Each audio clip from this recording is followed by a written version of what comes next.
দেখো আমরা right form of verb এইটি ইতিমধ্যে আমরা ক্লাস করেছি। যারা নতুন এসেছো তারা দেখো, খেয়াল করো, আর যারা পুরানো এসেছো তোমাদের জন্য কাজে লাগবে। রাইট ফর্ম অফ ভার, ক্রিয়ার সঠিক রূপ।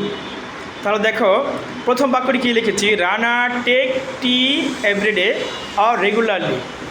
খেয়াল করো, আমরা আগেই বলেছি যে রাইট ফর্ম অফ ভার সাধারণত 2 থেকে 3 ভাবে পরীক্ষা আসে। একটা হলো যে ব্র্যাকেটে একটি ভার দেওয়া থাকবে, সেই ভারটি ভুল দেওয়া থাকবে, রং দেওয়া থাকবে, সেই ভারটি তোমাদেরকে সঠিকভাবে লিখতে হবে।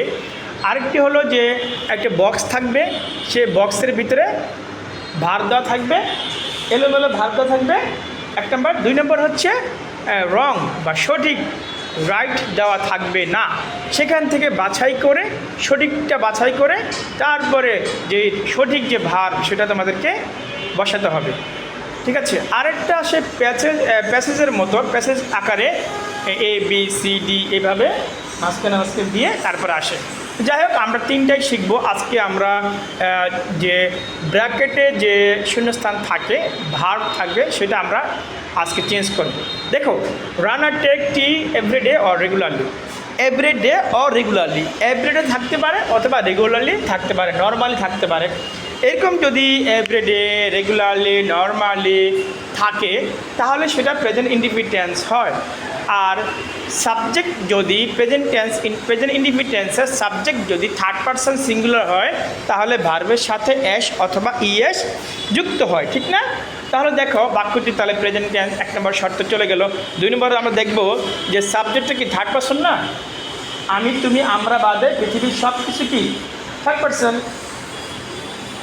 I we first person, okay, I we কি ফার্স্ট পারসন, আর ইউ হলো তোমার সেকেন্ড পারসন। ইউটা কি, ইউ সেকেন্ড পারসন, ওকে। এই আই উই আমরা, আই উই ইউ মানে আমি তুমি আমরা বাদে পৃথিবীর যা আছে সব থার্ড পারসন। তাহলে রানা একটি third person, Kamal third person, he she এগুলো থার্ড পারসন। তারপরে কথা হলো থার্ড পারসন সিঙ্গুলার হলে তখন ভার্বের সাথে এস অথবা ইএস যুক্ত হয়। যেহেতু রানা থার্ড পারসন সিঙ্গুলার, এই জন্য ভার্বের সাথে কী হবে, এস অথবা ইএস যুক্ত হবে। তাহলে আমরা এখানে কী দিব, এই শূন্যস্থানে আমরা শুধু এস দিলেই হয়ে যাবে। কারণ যে ভার্বের শেষে ও আছে, সিএইচ জেড আছে, সেগুলোর ক্ষেত্রে ইএস হবে। আর যেগুলোর ক্ষেত্রে ভার্বের শেষে ও সিএইচ জেড থাকে না, সেক্ষেত্রে শুধু এস দিলে হয়ে যাবে। তো যে দেখো তো টেকের শেষে কি ও সিএইচ জেড আছে? নাই, সুতরাং শুধু এক্স দিলে হয়ে যাবে। তার মানে আমাদের আনসারটা কী হবে, রানার takes tea everyday or regularly. ঠিক আছে, 1 নম্বরটা কি আমরা রাখতে পারবো? বুঝতে পেরেছি? ওকে, এবার তাহলে আমরা 2 নম্বর আনসারে যাব। 2 নম্বর আনসারটা হলো, দেখো এখানে কী লিখেছে। 2 নম্বর বলেছে the sun set in the west. The sun set in the west. The sun set west, সূর্য পশ্চিম দিকে অস্ত যায়। যদি চিরন্তন সত্য বোঝায় তাহলে বাক্যটি কী হবে, প্রেজেন্ট ইনডিফিনিট টেন্স হবে। তাহলে সূর্য পশ্চিম দিকে অস্ত যায়, এটা চিরন্তন সত্য না? সেক্ষেত্রে আমরা কী দেখবো, এটাও প্রেজেন্ট ইনডিফিনিট টেন্স আমরা করে ফেলবো।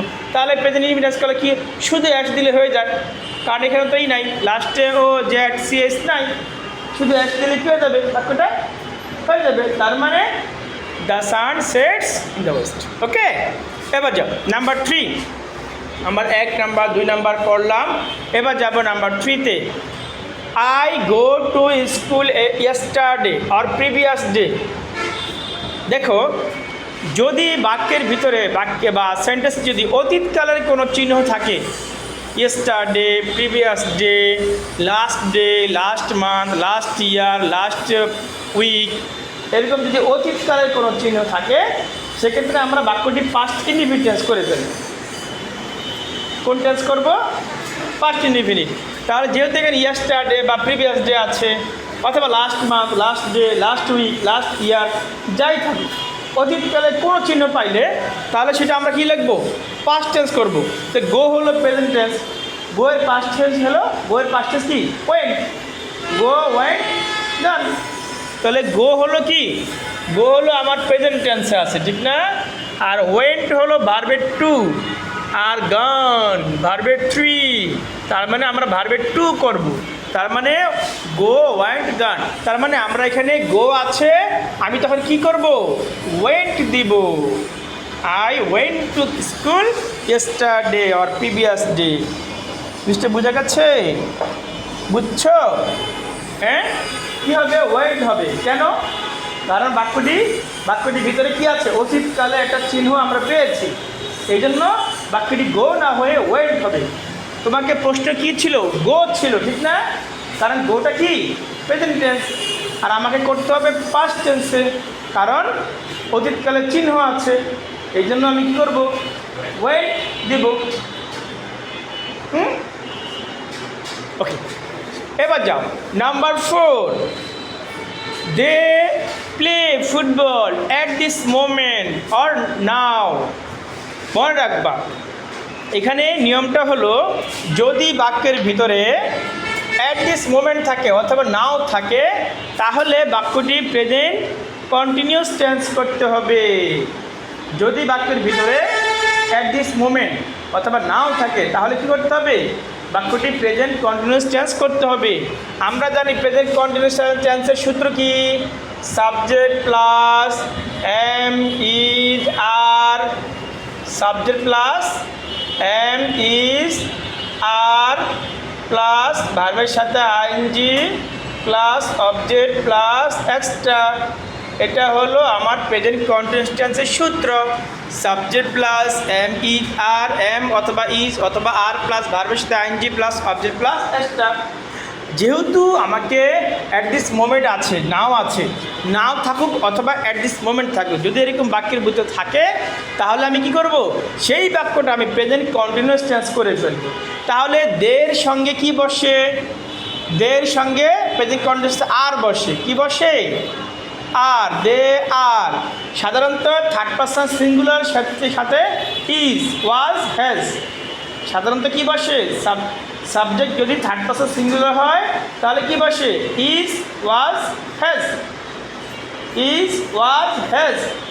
আর ফার্স্ট পারসন বা সেকেন্ড পারসনের ক্ষেত্রে হ্যাভ, এম, ওয়াজ এগুলো বসে। কেমন? যাই হোক, তো দের সাথে আর প্লে ছিল, প্লের সাথে আইএনজি লাগাও, তাহলে হয়ে যাবে কি, playing. They are playing football at this moment, তাহলে আনসারটা কি হয়ে যাবে, they are playing, they are playing at this moment অথবা দে আর প্লেইং নাও। জিনিসটা বোঝা গেছে? হ্যাঁ, আসো number 5, I see him just now or just অথবা রিসেন্টলি। আমি এখানে 3টা চিহ্ন উল্লেখ করেছি। পরীক্ষা জাস্ট নাও আসতে পারে, পরীক্ষা শুধু জাস্ট আসতে পারে, পরীক্ষা রিসেন্টলি আসতে পারে। এরকম যদি কোনো চিহ্ন থাকে, তাহলে আমি সেই বাক্যটাকে প্রেজেন্ট পারফেক্ট টেন্স করে ফেলব। কোন টেন্স করে ফেলব? প্রেজেন্ট পারফেক্ট টেন্স করে ফেলব। তাহলে এখন আসো, তাহলে প্রেজেন্ট পারফেক্ট টেন্সের সূত্র কি, সাবজেক্ট প্লাস হ্যাভ অথবা হ্যাজ, হ্যাভ অথবা হ্যাজ প্লাস ভার্বের 3 প্লাস অবজেক্ট প্লাস এক্সট্রা। এটা হলো আমার প্রেজেন্ট পারফেক্ট টেন্সের সূত্র। এখন আমি যদি প্রেজেন্ট পারফেক্ট টেন্স সূত্র না পারি, প্রেজেন্ট কন্টিনিউয়াস টেন্সের সূত্র না পারি, তাহলে তো আমি এগুলো পারবো না। তার মানে আমাকে প্রত্যেকটি টেন্সের স্ট্রাকচার আমাকে মুখস্থ করে ফেলতে হবে। কেমন? তাহলে প্রেজেন্ট পারফেক্ট টেন্সের সূত্র হলো subject plus have has, have অথবা হ্যাজ প্লাস ভার্বের 3 প্লাস অবজেক্ট প্লাস এক্সট্রা। তাহলে এখানে কি হবে আনসারটা, যেহেতু এখানে জাস্ট নাও আছে, জাস্ট আছে, রিসেন্টলি আছে, তার মানে এটা আমাকে প্রেজেন্ট পারফেক্ট টেন্স করতে হবে। তাহলে এখানে কি সি আছে, ঠিক না? তার আগে হ্যাভ বসাও, আই হ্যাভ, আই হ্যাভ, তারপরে সি হয়ে যাবে সিন, কারণ ভার্বের 3, কারণ সি স সিন, সি স সিন। তাহলে আনসার হয়ে যাবে I have seen him recently, I have seen him just now, I have seen him just. I have seen him recently, এরকম আনসার হবে। ওকে, এবার নাম্বার সিক্স হলো he B a good student. আমরা জানি B সমান সমান এম ইজ আর, বি সমান সমান কি এম ইজ আর, বিটা হলো মূল ভার, এই বি থেকে মূলত এম ইজ আরটা আসছে। যেহেতু এটা বোঝা যাচ্ছে এটা একটা প্রেজেন্ট টেন্স বা এটা বর্তমান কালের কোনো ঘটনা, সেহেতু আমরা বি সমান সমান এখানে ইজ দিব, কারণ হিয়ের সঙ্গে ইজ বসে, হিয়ের সঙ্গে কি মূল বিটা না বসিয়ে আমি কি দিব এখানে অক্সিলারি ভার্ব হিসাবে এম ইজ আর দেব। তাহলে আগেই বলেছি হি যেহেতু থার্ড পারসন সিঙ্গুলার, এই জন্য হিয়ের সঙ্গে আমি ইজ দিব। থার্ড পারসন সিঙ্গুলার সাথে কী হয়? ইজ, ওয়াজ, হ্যাজ, এগুলো সাধারণত থার্ড পারসন সিঙ্গুলার সাথে হয়। ওকে, এবার number 7, we saw him read. We saw him read. দেখো, যদি একই বাক্যে দুইটা ভার থাকে, স একটা ভার, সি স সিন, স যেহেতু একটা ভার, আমরা দেখলাম হিম তাকে দেখলাম, যদি একই বাক্যে দুইটা ভার থাকে তাহলে ব্র্যাকেটের ভার্বকে আইএনজি করে ফেলবো। কি করব? ব্র্যাকেটের ভার্বকে আইএনজি, তার মানে রিড আছে, আমরা করে দেব রিডিং। কি করব? রিড আইএনজি লাগাই দেবো, তার মানে reading. I saw him reading, আমি তাকে দেখলাম পড়তে বা পড়া অবস্থা দেখলাম। Number 8, it is high time we change our bad habit. এটা এখনই সময়, আর দেরি না করে এখনই সময় আমাদের খারাপ অভ্যাস পরিবর্তন করা উচিত। চেঞ্জ মানে পরিবর্তন। আর ইট ইজ হাই টাইম থাকলে তারপরে যে ভার্ব আসবে সেই ভার্বটা ভার্বের টু করতে হবে। তাহলে চেঞ্জ হলো ভার্বের 1 আর চেঞ্জ হলো ভার্বের 2। ইডি যুক্ত করে দিলে মানে ডি যুক্ত করলেই কি হয়ে যাবে? ভার্বের 2 হয়ে যাবে। আশা করছি আমরা এই পর্যন্ত যা বুঝালাম তোমরা তা বুঝতে পেরেছো।